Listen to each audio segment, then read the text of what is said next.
Bismillahirrahmanirrahim. Kita bincang kenaan tajuk Al-Hakim dalam usul fiqh.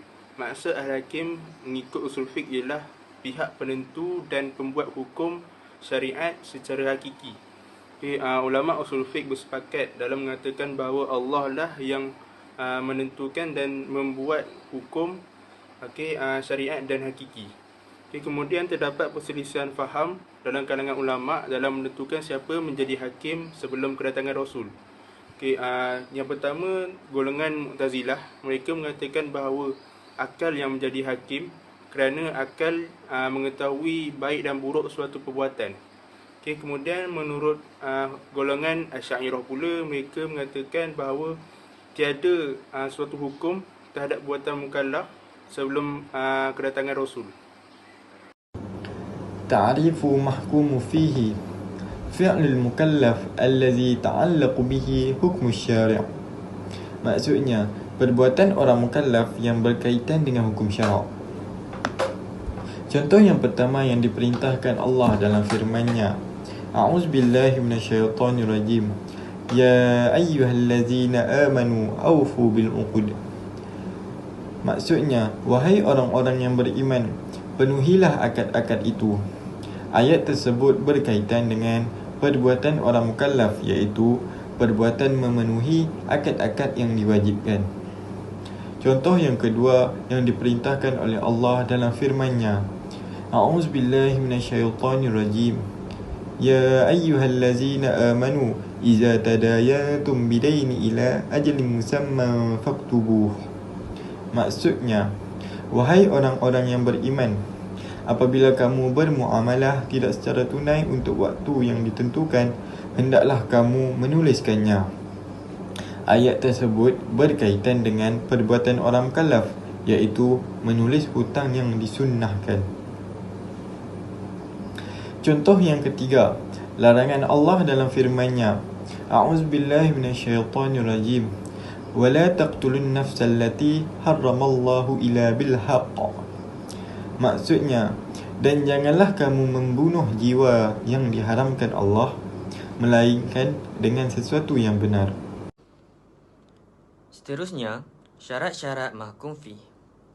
Suatu perbuatan boleh menjadi tugas bagi seorang mukallaf jika memenuhi 3 syarat.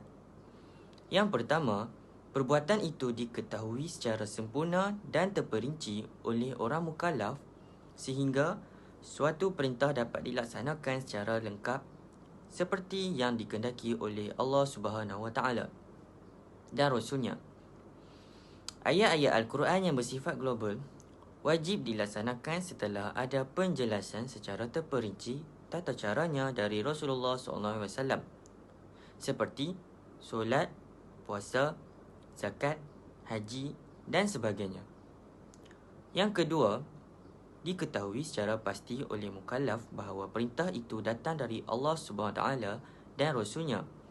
Itulah sebabnya setiap usaha mencari pemecahan hukum, yang paling utama dilakukan adalah pembahasan tentang suatu dalil sebagai sumber hukum. Yang ketiga, perbuatan yang diperintahkan atau dilarang haruslah berbentuk perbuatan yang dalam batas kemampuan manusia untuk melakukan atau meninggalkannya. Pembahagian masyaqqah pula dari syarat ketiga, yakni perbuatan taklif itu dapat dikerjakan. Muncul persoalan masyaqqah, iaitu kesulitan. Yang pertama, masyaqqah muqtadah, iaitu kesulitan yang biasa berada pada kapasiti manusia untuk melaksanakannya. Maksudnya, perbuatan tersebut dianggap mampu untuk dilaksanakan. Contohnya, solat, zakat, puasa, haji dan sebagainya. Bagi manusia tidak sulit untuk dilakukan. Melaksanakan syariah ada hikmah tersendiri. Ibarat seorang doktor merawat pesakit dengan pil yang pahit untuk kesembuhan. Masyaqqah ghairu muqtadah, iaitu kesulitan yang tidak biasa, iaitu kesulitan di luar kapasiti manusia, yakni jika ada perintah untuk melaksanakan perintah di luar kapasiti manusia, maka hal itu automatik tidak wajib dilaksanakan bagi mukallaf. Contohnya, puasa sepanjang tahun, solat sepanjang malam, haji dengan jalan kaki, beribadah tapi membahayakan keselamatan jiwa dan sebagainya. Pengertian mahkum alaih, para ulama ilmu usul telah mengatakan bahawa mahkum alaih adalah huwa mukallifu allazi ta'allaqa hukmu syari'in bil fi'lihi, iaitu perbuatan mukallaf yang berkaitan dengan hukum syar'i. Jadi maksud mukallaf itu merupakan maksud lain dari mahkum alaih. Secara etimologi, mukallaf merupakan derivasi dari kata kallafa yang bermaksud membebankan. Kerana itu, secara etimologi, maksud mukallaf ialah dibebani hukum. Secara terminologi, mukallaf adalah orang yang telah dianggap mampu bertindak hukum, baik yang berhubungan dengan perintah Allah maupun larangannya. Semua yang berkaitan dengan seluruh aktivitas memiliki implikasi hukum dan karenanya harus dipertanggungjawabkan baik di dunia maupun di akhirat. Mahkum alaih mempunyai 2 syarat. Syarat yang pertama, seorang mukallaf itu perlu memahami dalil taklif dengan sendiri ataupun melalui perantaraan orang lain. Maka orang seperti orang gila atau kanak-kanak yang tidak dapat memahami dalil taklif tidak sah menjadi mahkum alaih. Syarat yang kedua, seorang mukallaf itu perlu mempunyai keahlian.